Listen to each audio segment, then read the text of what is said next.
Good morning. Today I'm pleased to be joined by Secretary of Public Safety Eddie Buffalo, Secretary of Transportation Joey Hopkins, Colonel Freddie Johnson with the State Highway Patrol, Major General Todd Hunt of the North Carolina National Guard, and Emergency Management Director Will Ray.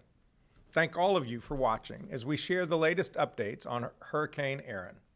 Hurricane Erin is currently a Category 2 hurricane that will likely strengthen over the course of the day today.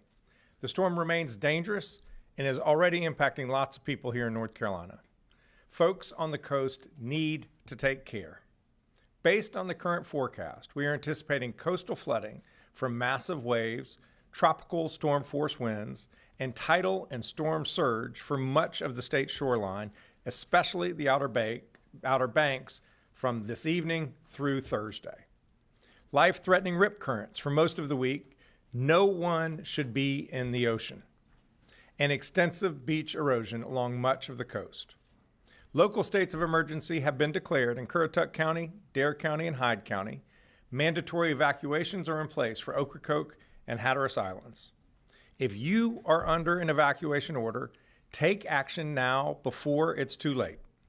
You can find shelter at the state-operated disaster shelter located at 113 Wilcox Street in Warrenton, North Carolina. Pets are allowed at the shelter. I want to thank Warren County Emergency Management for hosting the shelter guests and the General Assembly for helping to fund it. Yesterday, I declared a state of emergency across North Carolina to facilitate our emergency response and to keep you safe. This statewide state of emergency enables us to send critical resources from across the state and around the country to respond. We've activated a cross-agency storm response that includes the Department of Public Safety, the Department of Transportation, the North Carolina National Guard, the State Highway Patrol, and many local partners. Our state emergency response team stands ready to quickly and decisively respond to any needs along the coast. We have already pre-positioned 3 swiftwater rescue teams and 200 National Guard troops to various locations on the coast, along with boats, high-clearance vehicles, and aircraft. We have on standby some Chinooks from Georgia ready to transport food and water if it becomes necessary. Momentarily, you will hear from Director Ray about the hurricane and our emergency response operations. Right now, I want to emphasize the importance of taking this storm seriously because it's a serious storm and conditions can deteriorate quickly. Please take these steps to ensure your safety. First, stay informed. Follow reputable sources of information like the National Weather Service and local media so you know the latest about the storm risks. I strongly encourage you to register online right now for emergency text and phone alerts from your county emergency management agency. Second, get your disaster kit ready. Think about what you would need after a major storm. Things like enough food, water, and supplies for 3 to 5 days for each person and pet in your household, a flashlight and fresh batteries, a battery-operated radio. Next, have a plan.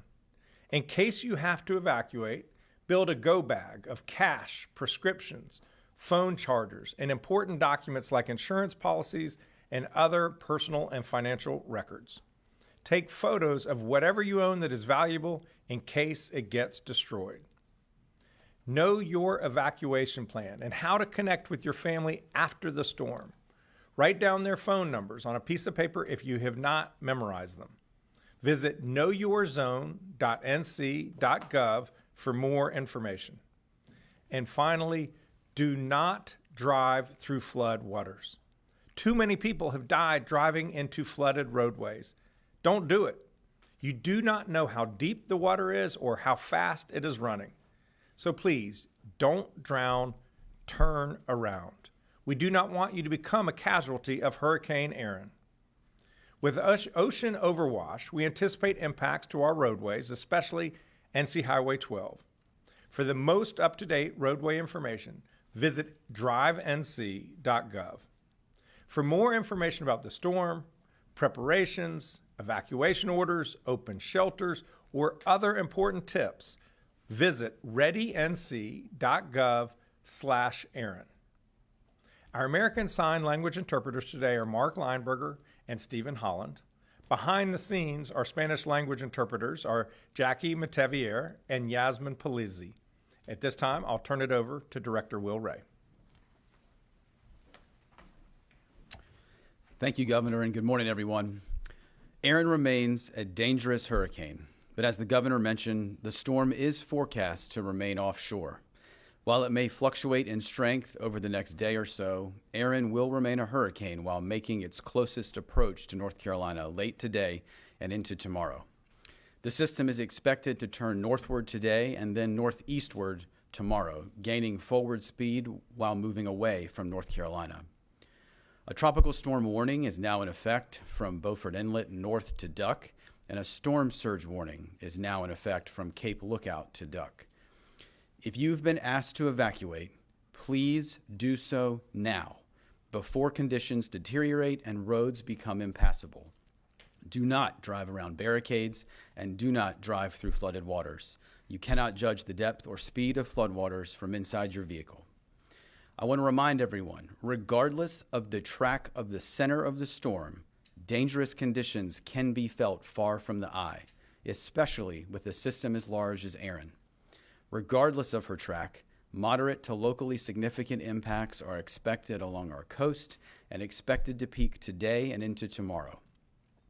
Extremely large, dangerous waves forecasted around 20 feet in height, along with storm surge of 2 to 4 feet on top of the surf, will likely impact the dunes along portions of the North Carolina coast, especially east and southeast facing beaches and the Outer Banks. Numerous roadways will likely become impassable, especially on Highway 12, as the Governor mentioned, and in communities on the barrier islands. This will be a longer duration event, with coastal flooding expected over several high tide cycles. We will see rain bands trailing Erin that will also impact the area, already saturated soils across the area, which could lead to extended impacts. Please be sure to have multiple ways to receive weather alerts, especially during the overnight hours. You need to be informed by receiving information from reputable sources of information and have a plan to protect yourself and your family. Hurricane Erin is already creating extremely dangerous and life-threatening rip currents for all of the North Carolina coast that will linger through the week. We've seen a high number of rescues along the coast, and you should avoid swimming anywhere on the North Carolina coast right now. The State Emergency Response Team began preparations late last week as soon as forecasts began to indicate that North Carolina may receive impacts. And today, the State Emergency Operations Center is activated, as is our Regional Coordination Center East in Kinston, to facilitate the movement of resources and commodities into impacted communities and to support local response. Yesterday, North Carolina Emergency Management deployed 3 of our state's swiftwater rescue teams from partners in the North Carolina Marine Patrol, North Carolina Wildlife Resources, and a joint team made up of the Wake Forest Fire Department and Knightdale Fire Department, as well as 3 of our state's search and rescue task forces from Buncombe County, the Charlotte Fire Department, and the Greensboro Fire Department, all of which have water rescue, structural collapse, and wide area search capabilities. These search and rescue assets are positioned in eastern North Carolina to quickly respond to assist first responders and local emergency managers with response needs. We've activated approximately 200 North Carolina National Guardsmen with high clearance vehicles and positioned them across the coastal plain to support quick response into those impacted communities. Aircraft have been placed on standby from the North Carolina National Guard and the State Highway Patrol to support rescue needs as well as movement of commodities, teams, or equipment. With the potential for roadways to be impassable for multiple days, we are also activating the additional heavy lift aircraft that the Governor mentioned from neighboring states to support large-scale movement as a contingency plan.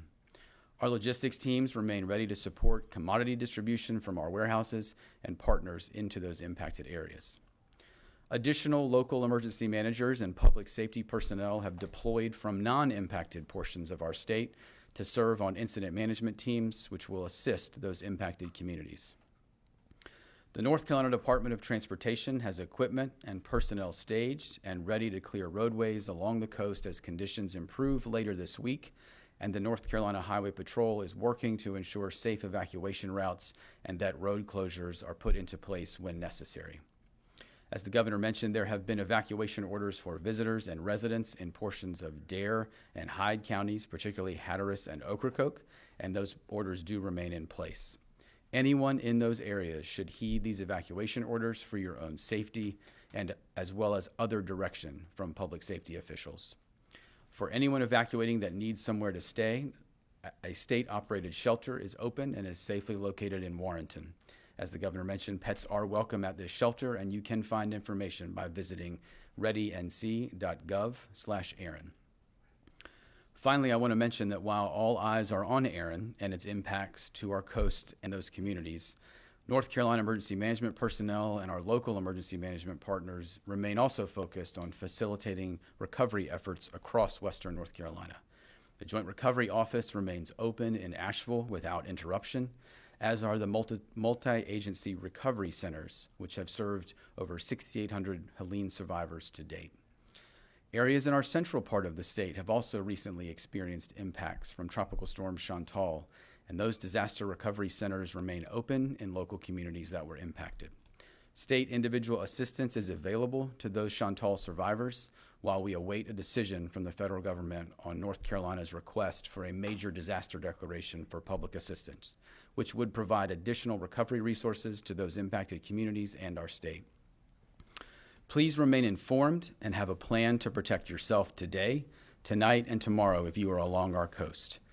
I continue to be incredibly proud of the partnerships of our state emergency response team, public sector, private sector, nonprofits, and volunteer agencies at all levels, working together to support the 10.8 million North Carolinians we all serve. Together, we are stronger and more resilient. Thank you, Governor. At this time, happy to take questions from the room to any of the participants on the stage. Please just go to either side to ask your question. Thanks, Governor. Laura Leslie with WRAL. We reported yesterday that we're still waiting for hundreds of millions of dollars, I gather, from aid from FEMA. Can you talk about whether that's going to impact our ability to respond to Erin? And, has the federal government been a good partner in getting ready for this hurricane season? Well, I want to acknowledge and express my appreciation to FEMA and the Department of Homeland Security. Yesterday, we got word that about $85 million of the previously approved projects, that reimbursement will be released. We have not yet received the money, but every indication is that those funds will be coming shortly.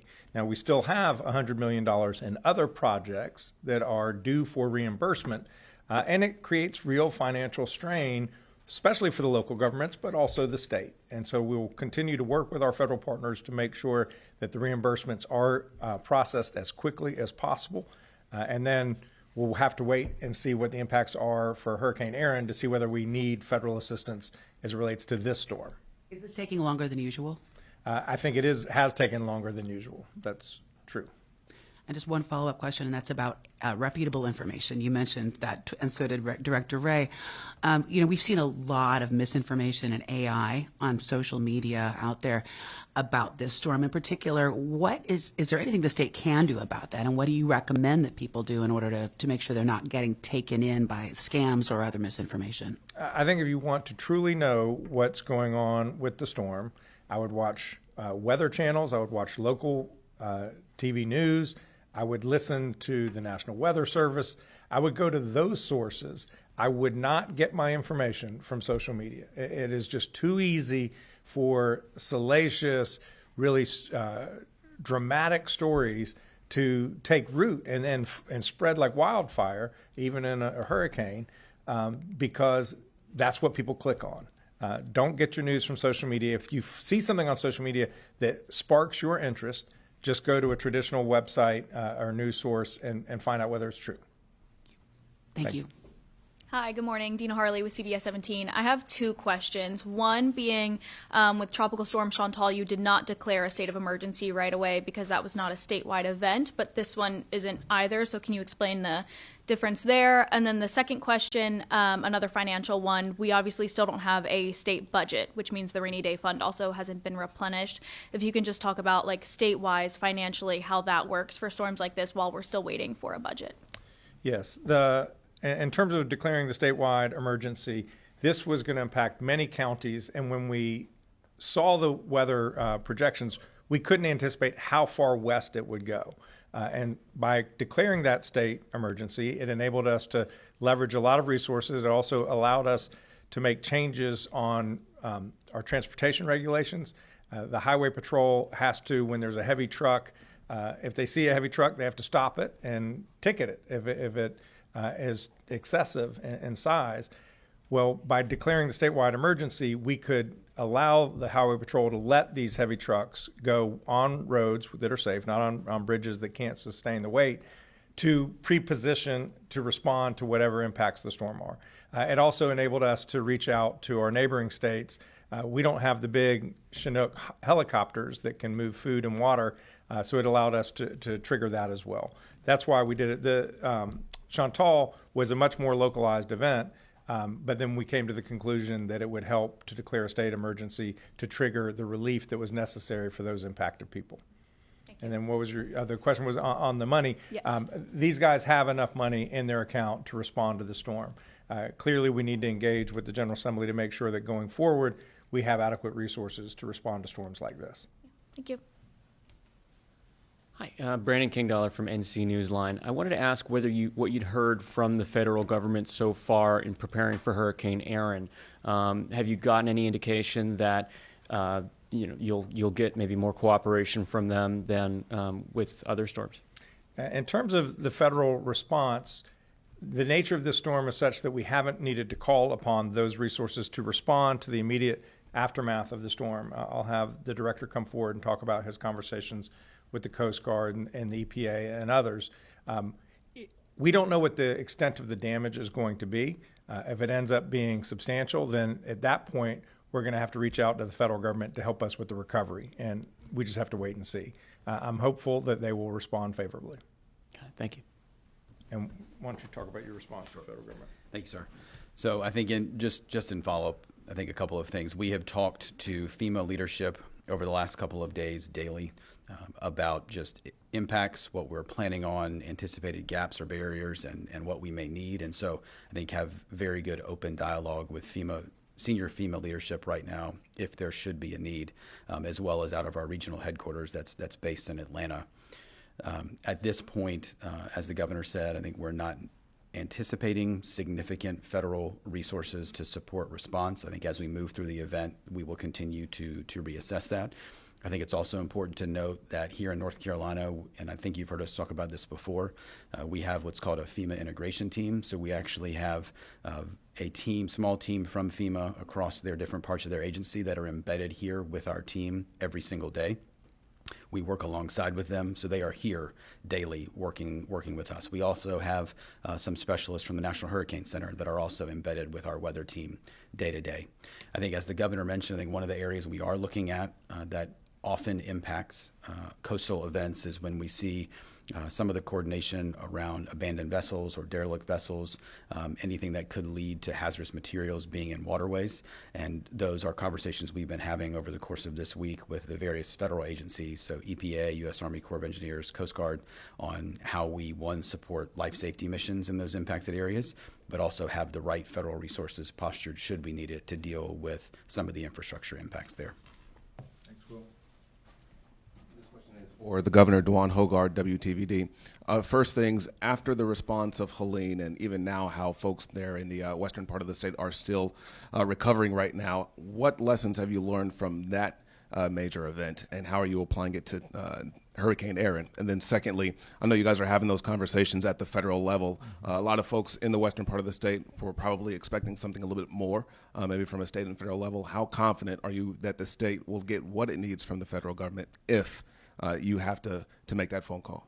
Yeah, we've had healthy working relationships with the federal government over these past 11 months since Hurricane Helene swept through western North Carolina.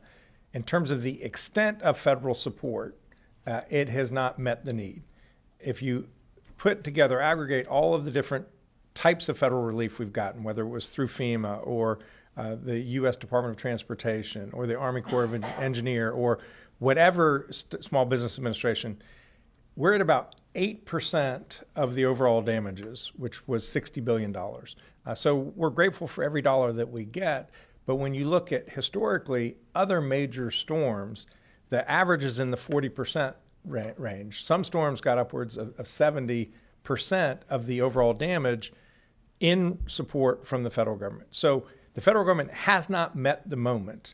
We're going to continue to make our case to our congressional delegation and to the administration to urge them to support Western North Carolina to the degree that is necessary. In terms of what lessons that are learned from that relationship to the east, we just have to wait and see what the extent of the damage is and whether it has any impacts on our ongoing ability to get the support we need from the federal government. I think these folks, they know how to respond to a storm. They know how to analyze the type of storm that's coming. They know what assets to pre-position. There are 4 different sites in eastern North Carolina where there are National Guard troops. There are the swift water rescue teams from other local government agencies and from state agencies that will reference. And so I have every confidence that they know what they need to do in order to respond to what's going to happen this week in eastern North Carolina. Are you expecting anything different from the federal government? It remains to be seen. I mean, we've gotten good response from our congressional delegation. They've been helpful at every step of the way.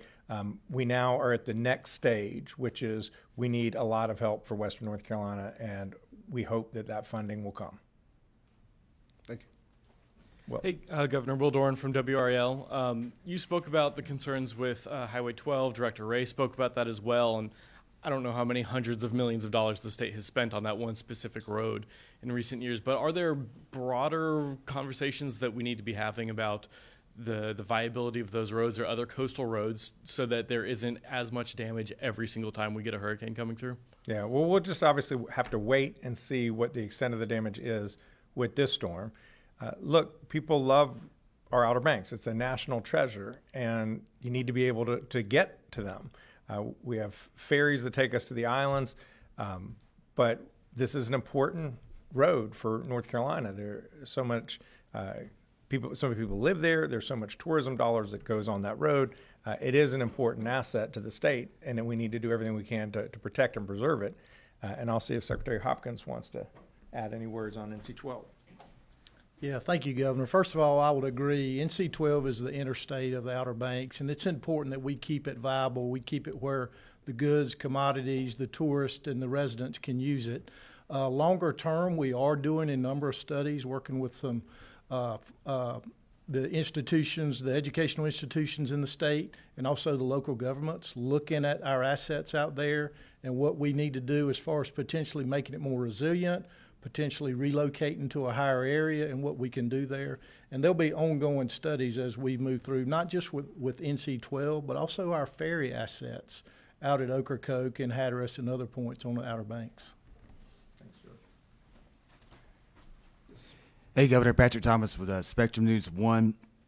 You touched a lot on evacuations, and I'm curious as to how much these evacuation mandates are sort of out of abundance of caution because of what has been learned from previous storms, from Chantal, Helene, up until now. Yeah, well, when there is a major storm, when there is flooding, there is great risk of death. And what we don't want is for people to die.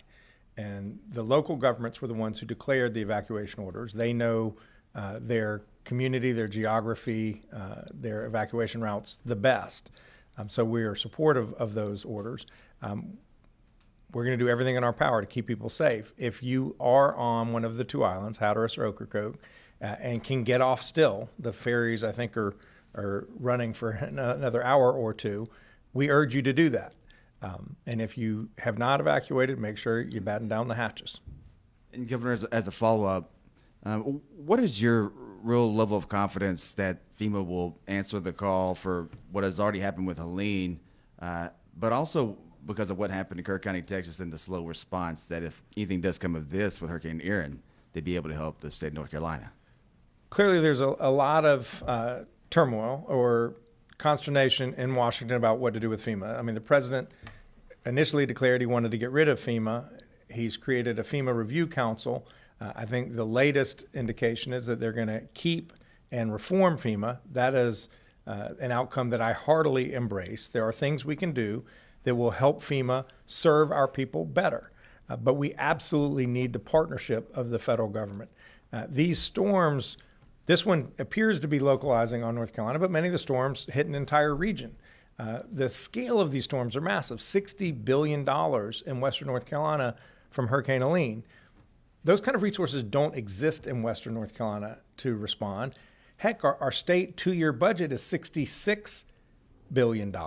So essentially, we would have to forego the entire 2-year budget just to get western North Carolina back to where it was before. The only institution that has the kind of resources and the expertise on a regional level to respond is the federal government. That is why it is essential that we keep and improve FEMA on a going forward basis. We will continue to engage our federal partners to have a constructive, positive relationship to make sure that the people of western North Carolina, the people of eastern North Carolina, the coast, the people in central, we have a public assistance request before FEMA as it relates to Chantal right now. So we need their help, their partnership, and we are eager to continue to develop that. Thank you. All right, and we'll go to the phone. If there are any questions online or on phone, please raise your hand.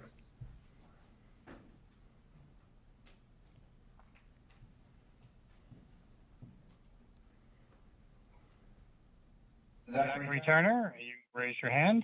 Please unmute yourself and ask your question.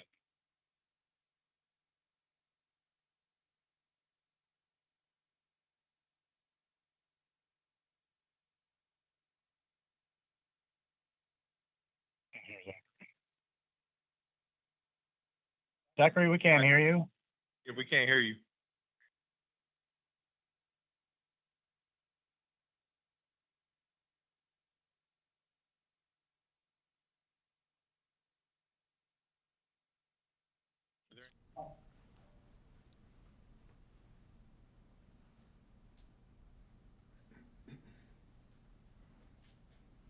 All right. Thank you all for being here.